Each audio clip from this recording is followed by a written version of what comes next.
The shallowness of rebellion.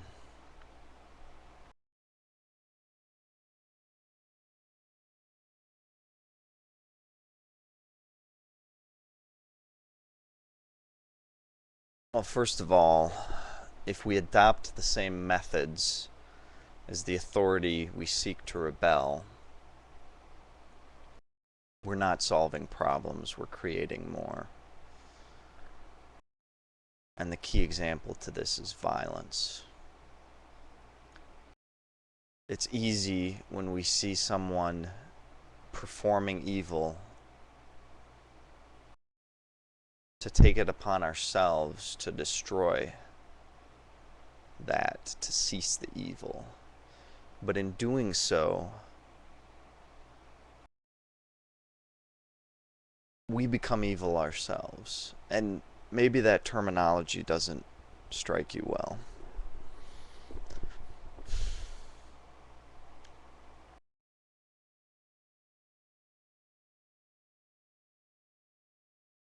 If you believe that Al-Qaeda blew up the World Trade Centers, and then you go out looking for them, confident that they exist,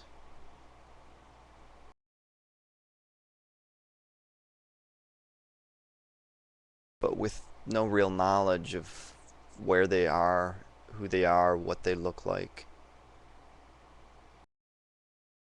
you're very likely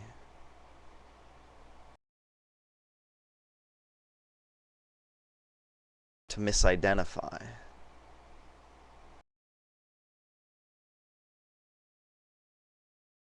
If you're searching and searching and not finding, you're going to become more and more desperate.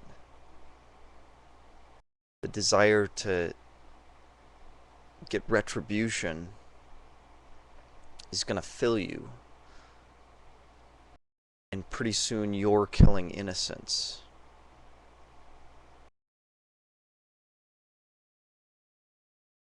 And you're the terrorist.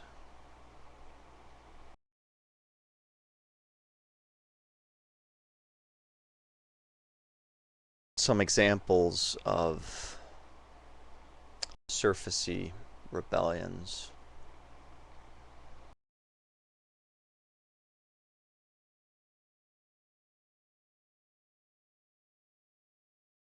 One is the district of Harajuku in Tokyo. I think Japan and America have a lot of similarities.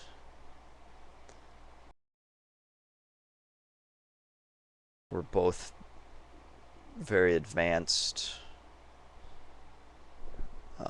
very law-heavy countries that have dealt with aggression in the past, both focused on us and caused by us.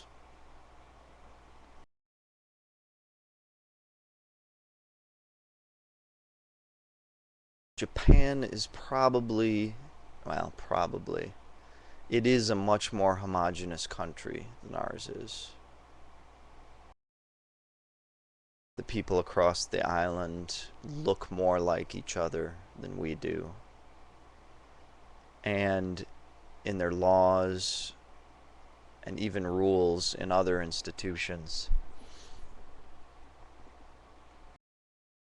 they're more likely to dress alike, to behave more uniformly. Every Sunday, though, in Harajuku, there's a great expression of rebellion. And it's usually the youth who on Sunday dress up in amazing costume. Some take traditional dress, but then they may change it through bright colors. Some dress in a very punk-like fashion, sometimes modeled specifically after British punk or American punk. Some dress very gothic, either in black clothes or sometimes as zombies, using fake blood, creating fake wounds.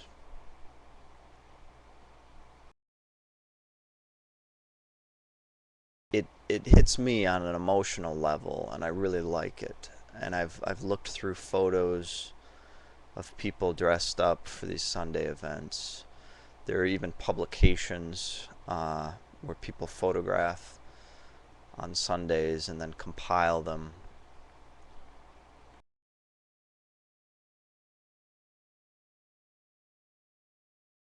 It seems on the surface like a very strong rebellion against the homogeneity of the culture. But if you think about it a little bit, especially if you study it, it it ends up being very surfacey. It's only Sunday, and these same people who dress up to rebel go back to work or school on Monday and all week. It only happens Sunday because that's the one day when no one's working or studying.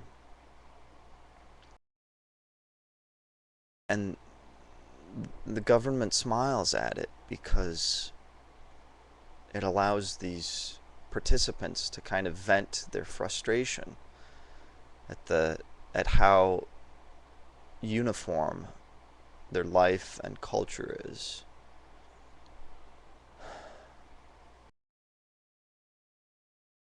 Another example here in America would be the Burning Man.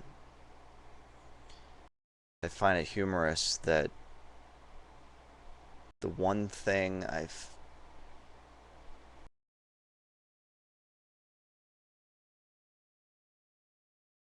that worries me or bothers me or inspires fear in me the most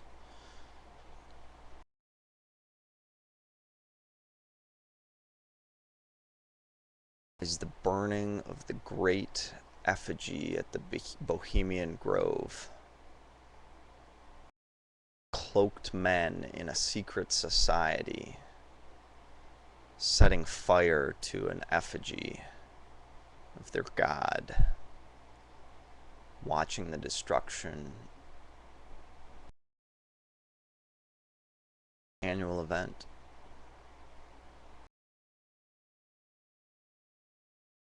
And it's ironic that Burning Man, which I think occurs in Nevada, out in the desert, seems to symbolize rebellion fully. And yet it ends up taking on the same methods as the event in the Bohemian Grove.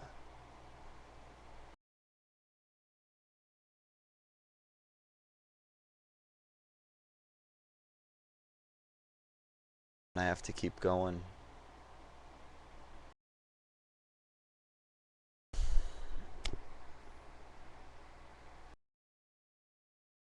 It so frustrates me that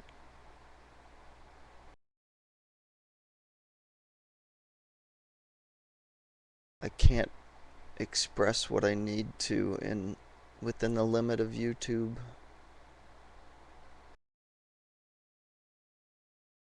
So I accept anyone I lose. If you want to continue with me, I love you.